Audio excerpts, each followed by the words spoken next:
Pas de problème.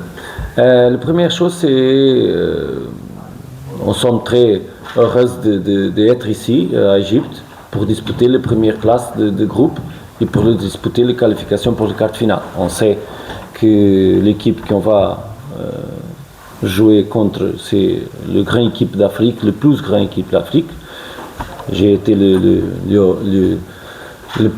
la possibilité de connaître très bien Al-Ahly quand j'ai été ici en 2015 et je sais qu'est-ce que c'est l'importance et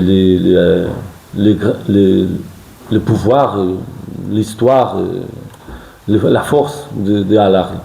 Mais nous sommes contents parce que on arrive à le 6e match de phase de groupe avec la possibilité claire de réussir notre grand objectif qui s'est passé à la quart de finale. Et même qu'on respecte beaucoup Al-Ahly, qu'on respecte tous les Égyptiens qui vont appuyer bien sûr le match pour Al-Ahly, on a notre équipe, notre ambition, notre supporter qui vient ici aussi et qui mérite que nous pouvons sortir d'ici avec le passage à la quart de finale et Inch'Allah, avec la victoire, parce que le AS FAR joue toujours pour gagner quelques matchs, indépendamment de l'adversaire. Bien sûr qu'on a besoin d'être très forte, très consistant, très rigoureuse, parce que ça va passer ici un grand match de deux grandes équipes. Tout le monde se rappelle du premier match d'entre nous, à notre domicile, que c'était un vraiment haut niveau de match, de meilleur niveau de Ligue des Champions, et j'espère que se passe le même demain et qu'au fin du match on peut faire la fête parce que Al-Ahly s'est déjà qualifié pour le quart de finale, mais on va disputer le match avec toute l'ambition pour gagner parce que c'est notre DNA, c'est disputer quelques matchs pour gagner.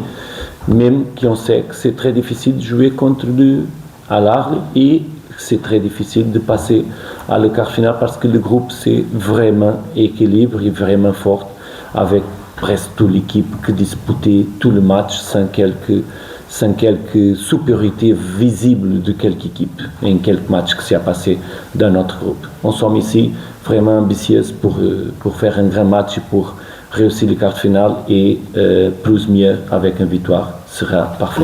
Merci. Coach, demain il y aura des absences pour le club Al-Ahly.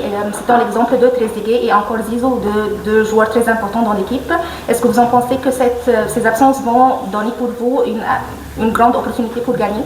Non, je ne regarde pas ça. Je regarde un adversaire que c'est un des plus difficiles de toute l'histoire d'Afrique. C'est complètement un club qui s'est habitué à gagner tous les titres pendant décades, beaucoup de décades. C'est un groupe, et j'ai dit pour mes joueurs, que c'est un groupe une équipe qui a beaucoup de solutions. Normalement, les grandes équipes, c'est comme ça. Bien sûr qu'il y a absence de joueurs que c'est clair qui ont fait au moment beaucoup de choses pendant la saison, mais bien sûr que mon collègue entraîneur va mettre un grand 11 et une grande équipe et les meilleures équipes possibles pour gagner le match, parce que c'est les choses que quelques équipes du monde fait, quelques groupes, les équipes de professionnels et avec le pouvoir et les capacités et l'histoire d'Al-Ahly ne dépendent pas seulement d'un joueur. C'est un groupe d'équipes, bien sûr, on va disputer contre quelqu'un et bien sûr qu'Al-Ahly va être un vraiment fort adversaire qu'on a besoin d'être à notre meilleur niveau de toujours.